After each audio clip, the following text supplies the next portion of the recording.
virus. Here's how I know Paris. For most of January and February of 2021, I fell asleep and woke to the subtleties of rainwater flowing in downspouts and striking on metal-flashed sills.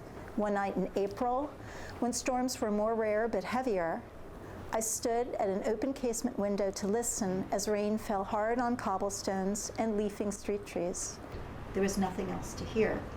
No splashback from buses on the Rue de Rivoli, no spray off traffic, no shouts, no vibrations from the RER below my building's foundations. By night, after curfew, Paris was motionless and quiet. And by day, its half-empty streets were expansive. I was a child in the bankrupt Manhattan of the late 70s. In 1985, I lived in Berlin, half a city too large to ever feel occupied. I'm at home in deserted cities. Paris is built for travelers. They were missing. Without the restaurants, bars, cafes, shops, none of which I personally missed at all, the streetscape was a stage set built for those few of us who were still here. People seemed to intuit that the city was their stage. They stopped to watch the Seine flood its quays or the sky clear behind the Eiffel Tower. I saw them every day, these people, Parisians acting as though they'd seen their city for the first time. I arrived here knowing that the virus meant I'd spend half of each day by myself, between 6 and 6, the 12 hours of curfew. If the first year of sequester taught me anything, it was this.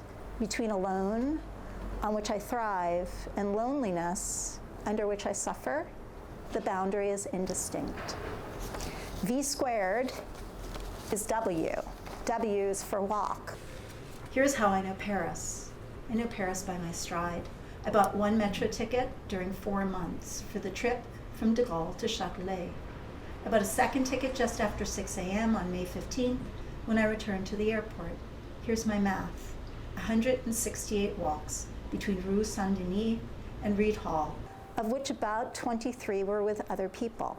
My Sunday walks were the long ones, 4, 5, 6 hours, 2 through and back, from the Bois de Vincennes, Parc Bouchamont, Canal Saint-Martin, Parc La Villette, Bois de Boulogne, Petit Ceinture, through unremarkable residential neighborhoods, past landmarks, to stand in front of important 19th and 20th century buildings. Circle the Hippodrome while contemplating La Défense.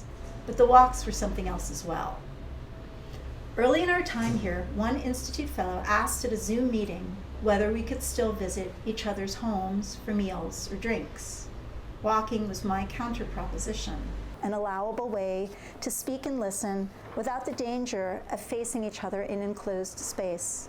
On walks, pauses are never awkward and non sequiturs never a mistake. To walk together was to use Paris as a full-scale memory palace. Inverse function of V squared equals M. M is for map.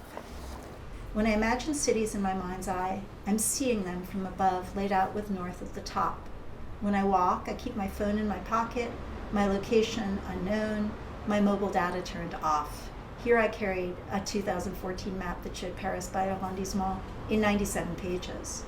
More often, before I leave the house, wherever I am, I pocket slips of paper on which I've drawn skeletons of the important streets along my route to consult as I walk, my crib notes.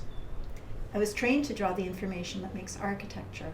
When my son was a child, I drew animals for him, bears, like the one for whom he's named, or monkeys, or cats, or crocodiles.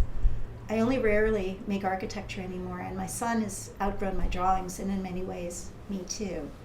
But mapping is something else, record and proposition. My Paris maps hold, just in case anyone ever wants it again, a fleeting, vacant Paris. Paris that, when things reopened only a few days after my departure, ceased to exist entirely.